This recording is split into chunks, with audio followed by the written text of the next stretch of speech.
రెడ్డి బిడ్డ వస్తుంది అని చూడాలి అని వినాలి అని మీ పనులు మానేసుకొని నా కోసం మీరు వచ్చారు.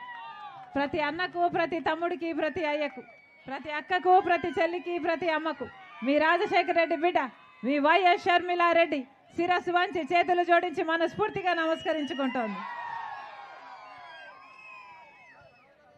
ఎలా ఉన్నాడన్నా మీ ఎమ్మెల్యే? ఆయనకేం బాగానే ఉంటాడు. మీ చేత ఓట్లు వేయించుకున్నాడు కదా, గెలిచాడు కదా, ఇంకే పని అయిపోయింది కదా. బ్రహ్మాండంగా కబ్జాలు చేస్తాడట, బ్రహ్మాండంగా అవినీతి చేస్తాడట, అన్ని కాంట్రాక్ట్లు ఈయనవేనట, లేకపోతే ఈయన బినామీలే అట. ఈయన మంచోడైతే ఈ క్యాండిడేట్ని ఇక్కడి నుంచి తీసి ఇంకో చోట ఎందుకు వేస్తారన్నా? మామూలుగా మన ఇంట్లో చెత్త ఉంటే ఏం చేస్తాం? చెత్త తీసి అవతలేస్తాం. ఇప్పుడు ఇక్కడ ఎమ్మెల్యేని ఏం చేశారు? ఈ చెత్తను తీసి ఇంకో చోట వేశారు. అంటే ఈయన చెత్త అని వీళ్ళే ఒప్పుకుంటున్నట్టు కదా. మరి ఎందుకన్నా ఇలాంటి చెత్తకు ఓట్లేశారు? ఏం చేశారు మీకోసం? జగన్మోహన్ రెడ్డి గారికి ఓట్లేస్తే మన రాష్ట్రం బాగుపడుతుంది అనుకున్నాం, అవునా? ఎర్రగొండపాలెం బాగుపడుతుంది అనుకున్నాం, అవునా? ఏమైందన్నా? కనీసం వెలుగొండ ప్రాజెక్టు పూర్తయిందా? రాజశేఖర రెడ్డి గారు వెలుగొండ ప్రాజెక్టును తలపెట్టారు.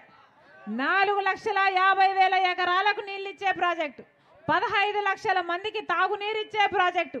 రాజశేఖర రెడ్డి గారు ఆ ప్రాజెక్టును 60% పనులు రాజశేఖర రెడ్డి గారే పూర్తి చేసి వెళ్ళిపోయారు. మన దురదృష్టం వెళ్ళిపోయాడు. రాజశేఖర రెడ్డి గారు బ్రతుకుంటే ఆ ప్రాజెక్టు ఎప్పుడో పూర్తయిపోయేది. తర్వాత చంద్రబాబు గారు ముఖ్యమంత్రి అయ్యారు. జగన్మోహన్ రెడ్డి గారు అప్పుడు ప్రతిపక్ష నాయకుడిగా ఉండి సిగ్గు లేదా చంద్రబాబు గారు ఎందుకు పూర్తి చేయలేకపోతున్నారు వెలుగొండ ప్రాజెక్టును? రాజశేఖర రెడ్డి గారు 60% పూర్తి చేశాడు కదా అని తిట్టిపోశాడు. జగన్మోహన్ రెడ్డి గారు ఇలాగే మైకు పెట్టుకొని నన్ను ముఖ్యమంత్రిని చేయండి, మమ్మల్ని ఆశీర్వదించండి, మేము గెలిచిన 6 నెలల్లో వెలుగొండ ప్రాజెక్టును పూర్తి చేస్తామన్నాడు జగన్మోహన్ రెడ్డి గారు. పూర్తయిందన్నా? జగన్మోహన్ రెడ్డి గారు ముఖ్యమంత్రి ఎన్ని నెలలైంది? ఎన్ని సంవత్సరాలైంది? 5 సంవత్సరాలైంది. పూర్తయిందా? ఈ ఎర్రగొండపాలెంకే 1,50,000 ఎకరాలకు నీళ్ళిచ్చే ప్రాజెక్టు, 2 లక్షల మందికి తాగునీరిచ్చే ప్రాజెక్టు. మరి జగన్మోహన్ రెడ్డి గారు నిజంగానే రాజశేఖర రెడ్డి గారి ఆశయాలు నిలబెట్టేవాడైతే మరి 6 నెలల్లో పూర్తి చేస్తానన్న ప్రాజెక్టు 5 సంవత్సరాలైనా ఈ రోజు వరకు ఎందుకు పూర్తి చేయలేదన్నా? మళ్ళీ వాళ్ళకు ఓట్లేయాలనా? మళ్ళీ అలాంటి వాళ్ళని గెలిపించాలనా? 6 నెలల్లో పూర్తి చేస్తారన్నాడన్నా వెలుగొండ ప్రాజెక్టు. కనీసం ఈరోజు మంచినీళ్ళున్నాయా? రోడ్లున్నాయా? బిడ్డలకు ఉద్యోగాలున్నాయా? మరి ఎందుకు వేయాలన్నా వీళ్ళకు ఓట్లు? 6 నెలల్లో పూర్తి చేస్తారన్న వెలుగొండ ప్రాజెక్టు ఒక్క తట్టెడు మట్టి తీసిపోయలేదు, ఒక్క ఇటుక మళ్ళీ పెట్టలేదు. 5 సంవత్సరాలు పూర్తయింది. మరి ఏం చేసినట్టు? 5 సంవత్సరాలు గుడ్డి గుర్రాలకు పళ్ళు దోమేరా?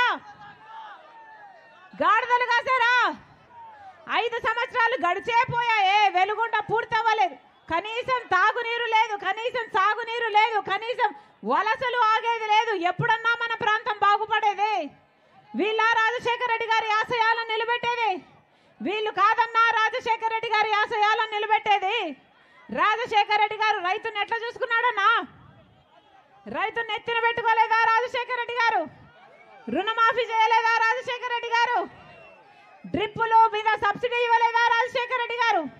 విత్తనాల మీద సబ్సిడీ ఇవ్వలేదా రాజశేఖర రెడ్డి గారు? యంత్రాల మీద సబ్సిడీ ఇవ్వలేదా రాజశేఖర రెడ్డి గారు? పంట నష్టపోతే పంట నష్టపరిహారం ఇవ్వలేదా రాజశేఖర రెడ్డి గారు?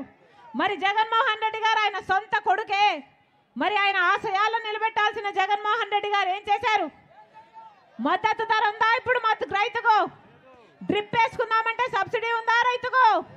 పంట నష్టపోతే పంట నష్టపరిహారం ఉందా ఇప్పుడు రైతుకు? ఏం చెప్పాడు? ఇలాగే 5 సంవత్సరాల కింద మైకు పట్టుకొని జగన్మోహన్ రెడ్డి గారు చెప్పిన మాట, నేను 3,000 కోట్లతో ఒక ధర స్థిరీకరణ నిధి ఏర్పాటు చేస్తాను, ప్రతి సంవత్సరము రైతన్న వాడు నష్టానికి అమ్ముకునే అవసరమే లేకుండా మంచి మద్దతు ధర ఇస్తానని అన్నాడే జగన్మోహన్ రెడ్డి గారు. ఒక్క సంవత్సరమైనా రైతుల కోసం 3,000 కోట్లు పక్కన పెట్టాడన్నా జగన్మోహన్ రెడ్డి గారు? ఒక్క సంవత్సరమైనా మద్దతు ధర వచ్చిందా? ఇలాగే మైకు పెట్టుకొని చెప్పాడు జగన్మోహన్ రెడ్డి గారు, నేను 4,000 కోట్లతో పంట నష్టపోతే ఒక నిధి ఏర్పాటు చేస్తాను, రైతన్నవాడు పంట నష్టపోకుండా ప్రతి సంవత్సరము 4,000 కోట్లు పక్కన పెడతానన్నాడు. పెట్టాడా? ఒక్క సంవత్సరమైనా 4,000 కోట్లు పంట నష్టపోతే పక్కన పెట్టాడా? మరి వీళ్ళ రాజశేఖర రెడ్డి గారి వారసులు? వీళ్ళు కాదన్నా రాజశేఖర రెడ్డి గారి వారసులు. రాజశేఖర రెడ్డి గారు బిడ్డలను ఎలా చూసుకున్నాడు? ఫీజు రీయింబర్స్మెంట్ ఇచ్చాడు, ఉద్యోగాలు ఇచ్చాడు. మరి ఇప్పుడు జగన్మోహన్ రెడ్డి గారి హయాంలో కనీసం బిడ్డలకు ఉద్యోగాలు వస్తున్నాయా? కనీసం బిడ్డలకు ఉద్యోగాలు వస్తున్నాయా? ఏం చెప్పాడు జగన్మోహన్ రెడ్డి గారు? సంక్రాంతి వచ్చినప్పుడల్లా జాబ్ క్యాలెండర్ వస్తుంది అన్నాడే. వచ్చిందా అన్నా? సంక్రాంతి వచ్చినప్పుడల్లా జాబ్ క్యాలెండర్ వచ్చిందా? ఏమా ఇంతమంది బిడ్డలు ఉన్నారు, సంక్రాంతి వస్తున్నాయి పోతున్నాయి, జాబ్ క్యాలెండర్ వచ్చిందా? సంక్రాంతి వచ్చింది పోతుంది, జాబ్ క్యాలెండర్ మాత్రం రావటం లేదు కదా. ఇలాగే మైకు పట్టుకొని 5 సంవత్సరాల కింద జగన్మోహన్ రెడ్డి గారు చెప్పారు 2,30,000 ఉద్యోగాలు ఖాళీగా ఉన్నాయి, వాటిని భర్తీ చేస్తాము అని జగన్మోహన్ రెడ్డి గారు చెప్పలేదా? మరి ఈ రోజు 5 సంవత్సరాలు అయిపోయింది, ఏమైంది? ఏ 2,30,000 ఉద్యోగాలు ఖాళీగా ఉన్నాయో 5 సంవత్సరాల క్రితం, ఇప్పుడు కూడా అదే 2,25,000 ఉద్యోగాలు ఖాళీగా ఉన్నాయి. జాబ్ క్యాలెండర్ రాలేదు.